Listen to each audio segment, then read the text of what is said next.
Hello guys, welcome to English and this is Pavitra. நான் office போனப்போ என்னோட manager என்னை கூப்பிட்டாரு. நான் தியேட்டருக்கு போனப்போ படம் போட்டுட்டாங்க. என் ஃப்ரெண்ட்ஸ் எல்லாரும் வீட்டுக்கு வந்தப்போ நாங்கள் நல்லா என்ஜாய் பண்ணணும். இந்த மாதிரி நிறைய தமிழ் சென்டென்சஸ் இருக்கு இல்லையா? இது எல்லாத்தையும் இங்கிலீஷில் எப்படி பேசுறது அப்படிங்கிறத நம்ம இன்னைக்கான வீடியோவில் பார்க்க போகிறோம். அண்ட் நீங்கள் வீடியோவை ஸ்கிப் பண்ணாமல் பாருங்கள். அண்ட் எண்ட் ஆஃப் த வீடியோவில் கண்டிப்பாக உங்களால் இந்த மாதிரி சென்டென்சஸ் எல்லாத்தையும் ஈஸியாக இங்கிலீஷில் பேச முடியும். So let's we start. So இதுக்கு நம்ம யூஸ் பண்ண போகிற ஒரே ஒரு வேர்டு என்ன பார்த்தீங்கன்னா பென். அண்ட் இதுக்கு யூஸ் பண்ண போகிற சென்டென்ஸ் ஃபார்மேஷன் பார்த்தீங்கன்னா பாஸ்ட். அதாவது எக்ஸாம்பிள் சொல்கிறேன், உங்களுக்கு ஈஸியாக புரியும். நான் மார்க்கெட்டுக்கு போனப்போ ஃப்ரெஷ்ஷான வெஜிடபிள்ஸ் வாங்கினேன். நீங்கள் மார்க்கெட்டுக்கும் போயிட்டீங்க, ஃப்ரெஷ்ஷான வெஜிடபிள்ஸும் வாங்கிட்டீங்க. அப்போ ரெண்டு வேலையும் முடிஞ்சிருச்சு இல்லையா? ஸோ அப்போ நம்ம இதுக்கு யூஸ் பண்ண போகிற இங்கிலீஷ் சென்டென்ஸ் பார்த்தீங்கன்னா பாஸ்டில் இருக்கும். அதே மாதிரி நான் மார்க்கெட்டுக்கு போனப்போ, அந்த போன பொழுது, அதுதான் வென். சரிங்களா? இது எப்படி மாறும்?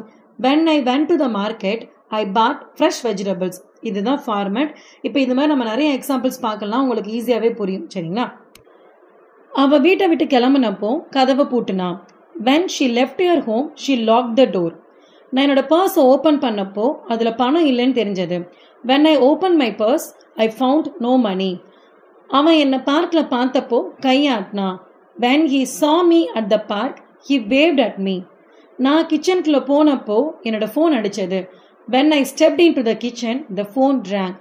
என் அம்மா என்னை கூப்பிட்டப்போ நான் பாத்ரூமில் இருந்தேன். when my mother called me I was in the bathroom. நாங்கள் ஹோட்டலுக்கு போனப்போ மழை வந்தது. when we reached the hotel it started raining. நான் லைட்டை ஆன் பண்ணப்போ பல்ப் ஃபியூஸ் ஆயிடுச்சு. when I switched on the light the bulb fused. அவங்க வீட்டுக்கு வந்தப்போ டெலிவரி வந்துச்சு. when they came home the delivery arrived. நான் கதவை திறந்தப்போ என்னோட நாய் என் மேலே குதிச்சது.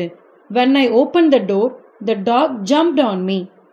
நான் ரூம்குள்ளே போனப்போ எல்லாரும் பேசுறத நிப்பாட்டிட்டாங்க. when I entered the room everyone stopped talking.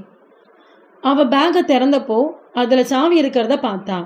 when she opened her bag she found her keys. நான் மாடிக்கு போனப்போ வானவில் பார்த்தேன். when I went to the terrace I saw a rainbow. அவங்க காரை ஸ்டார்ட் பண்ணப்போ ஒரு டிஃப்ரெண்டான சத்தம் கேட்டுச்சு. when they started the car it made a strange noise. நான் என் பாட்டியை பார்த்தப்போ அவங்க எனக்கு ஸ்வீட்ஸ் கொடுத்தாங்க. when I visited my grandmother she gave me sweets. அவ்வளோதாங்க, ரெண்டு ஆக்ஷனை கனெக்ட் பண்ணி பேசுறது. இப்போ நான் சோகமாக இருந்தப்போ பாட்டு கேட்டேன். இதை எப்படி இங்கிலீஷில் சொல்லலாம் அப்படிங்கிறத கமெண்ட்ல பிங்க் பண்ணுங்க. அண்ட் இதே மாதிரி நீங்கள் உங்களோட இங்கிலீஷ் லாங்குவேஜை என்ஹான்ஸ் பண்ணிக்க நினைக்கிறீங்களா? தென் don't forget to follow English to English for your better improvement. Thank you.